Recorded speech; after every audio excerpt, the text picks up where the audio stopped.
News 4 Jax starts right now with a breaking news alert.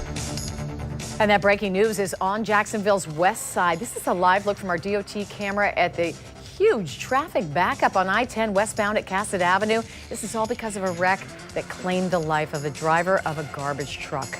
In the past 45 minutes, we've learned from state troopers that the driver is a 55-year-old man from Ponte Vedra Beach. As you just saw, the crash, which was on I-10 near Lane Avenue, is causing big delays on the interstate. News 4 Jax reporter Eric Avigné is joining us live from the scene. Eric, what can you tell us from your vantage point? Yeah, well, right now from my vantage point, we can see that, I'm going to step out of the way here, we can see that there are crews that are attempting to use two tow trucks to try and flip this waste management truck back over onto its tires. You know, we're also looking at crews out here. They are dealing with a fuel spill out onto the roadway, so they're trying to take care of that at the same time. Now, if we can go to some of that Sky 4 chopper video, I want to give you an idea, give you a bird's eye view of what this looked like several hours ago as FHP it was on scene investigating this crash. You could see the totality of just how bad this really looks.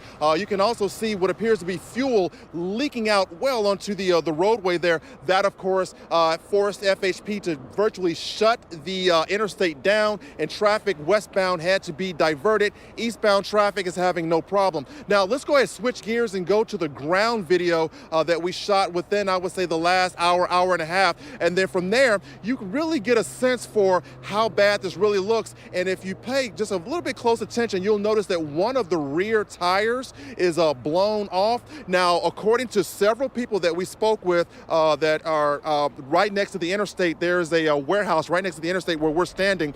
They all tell us that they heard what sounded like a loud pop. They said that pop sounded like a tire blowing. One of the people I spoke with says that right after he heard that pop, he looked out of his window and he says that is when he saw this waste management truck, which was traveling westbound. He says he saw it flip, and he says he saw it slide for at least 250 to maybe 300 feet into a giant metal beam right there, and that's where it came to rest.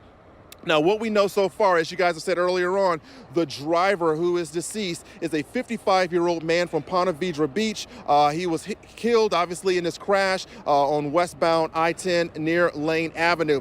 Now, at this point right now, I'm going to step back out of the way. If we could keep it live again, take a look at those crews. I want to tell you, those crews have been out there now trying to figure out how to turn this truck back over. I would say within the last half hour to maybe 45 minutes, they have been attaching chains and other little apparatuses to that truck. And again, we're talking about a massive truck, a massive vehicle that, as you can see, will require two tow trucks to try and flip over because this thing weighs a lot. In fact, if we can zoom in right there, Jim, take a look at the beam there. It says, according to that, that can handle about 50 tons. So I don't know how much that garbage truck weighs, but we know that one of those can handle at least 50 tons of weight. Of course, we're going to have more on this coming up later tonight. Reporting live from the west side, Eric Avigné, Channel 4, the local station.